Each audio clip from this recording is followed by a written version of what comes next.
Hey, it's NPR's Book of the Day. I'm Andrew Limbong. Bonnie Garmus' debut novel, Lessons in Chemistry, is getting lots of praise right now. It got rave reviews in the New York Times and Washington Post and is being recommended by folks on the morning talk shows. She talked with NPR's Scott Simon recently about writing the book, and she mentioned this thing about how the book's main character, Elizabeth Zott, has been living in her head for a long time now and was actually a minor character in some other book Garmus had shelved years ago. But when Garmus was having a rough day at her job, she'd come home at night and talk to her, find out more about her.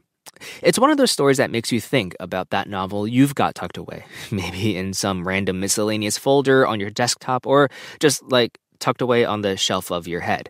And maybe it's time to pay those guys a visit.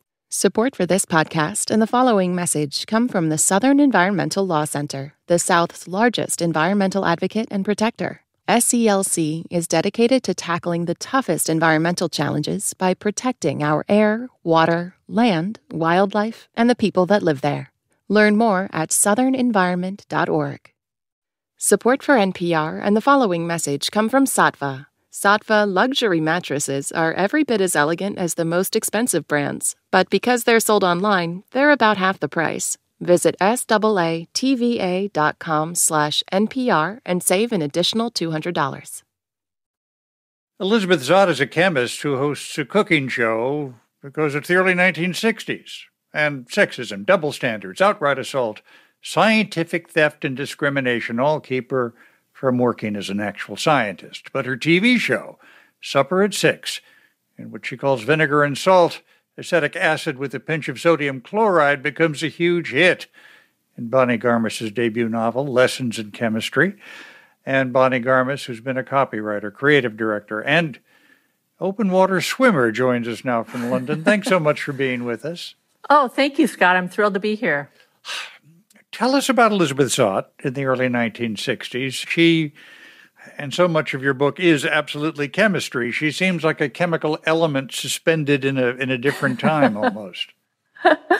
Yeah, I said it then for two reasons. One was I kind of needed some reassurance that things have gotten better since the 1960s for women. But I also said it then because that's when my mom was a mom with 4 kids. And it gave me the opportunity to look at her life through a completely different lens and see what it must have been like for her to live under such severe limitations. And we still have limitations today. Sexism is still alive and well. However, boy, we have come some way, and I'm thrilled to report. Elizabeth Zott ends every show by saying, "Children set the table. Your mother needs a moment to herself." Yeah, she does. What do you think makes Elizabeth's television show so popular?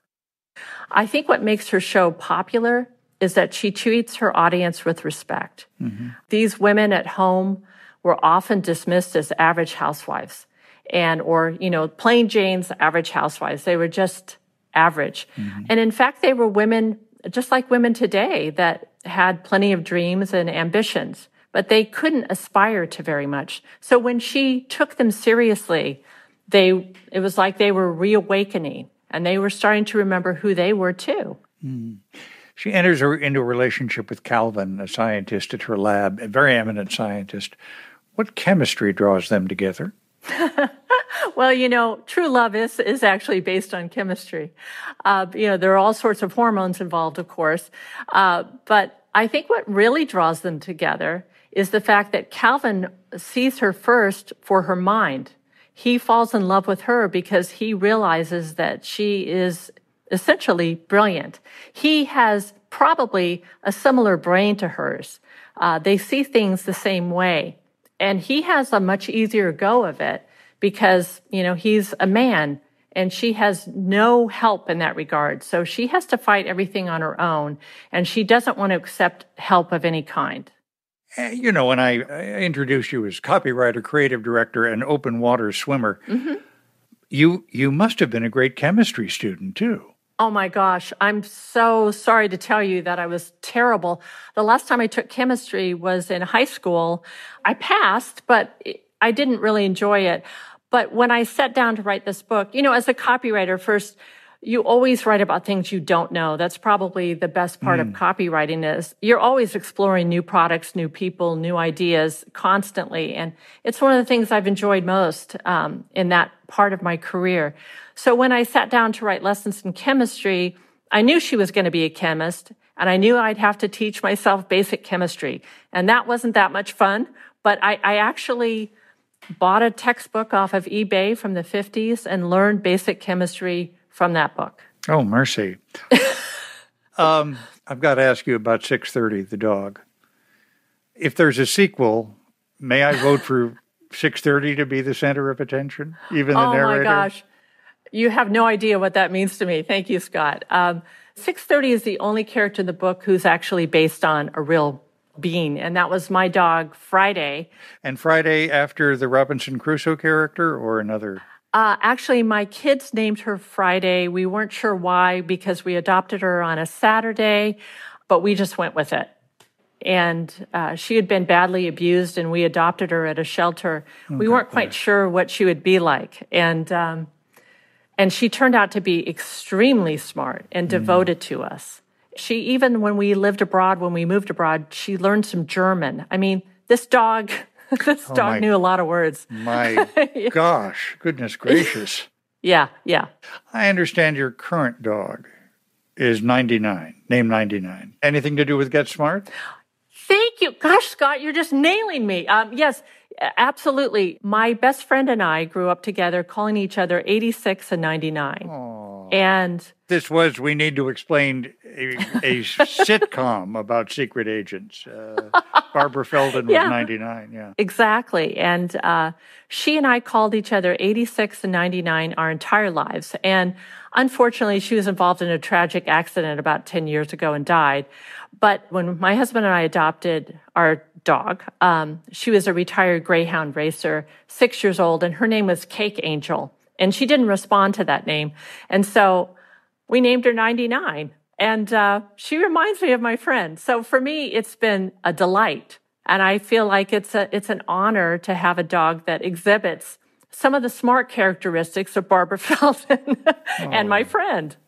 I suspect Elizabeth Zott's going to be an important character to a lot of people. But let me ask you, as the novelist, is she out of your heart and mind now? Or is she still in there? Do you still see things and wonder about how she might react?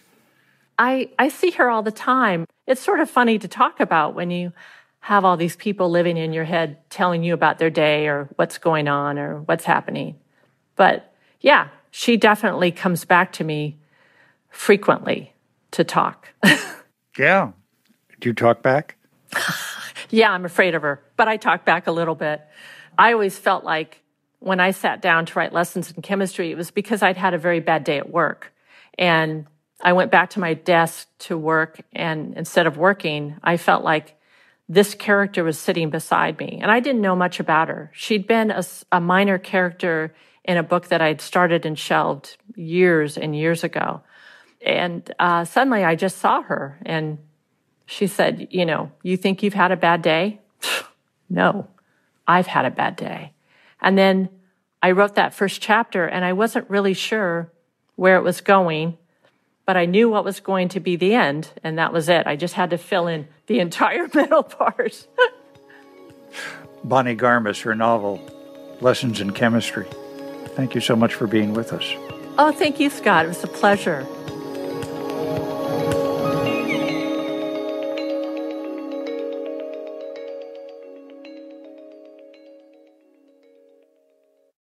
Numbers that explain the economy. We love them at The Indicator from Planet Money. And on Fridays, we discuss indicators in the news, like job numbers, spending, the cost of food, sometimes all three. So my indicator is about why you might need to bring home more bacon to afford your eggs.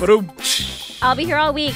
Wrap up your week and listen to The Indicator podcast from NPR. This message comes from NPR sponsor, the Capital One Venture X Card. When you book through Capital One Travel using the Venture X Card, you earn 10x miles on hotels and rental cars and 5x miles on flights. And you earn unlimited 2x miles on all other purchases, plus receive up to $300 back as a statement credit. The Venture X Card from Capital One. What's in your wallet? Terms apply. See CapitalOne.com for details.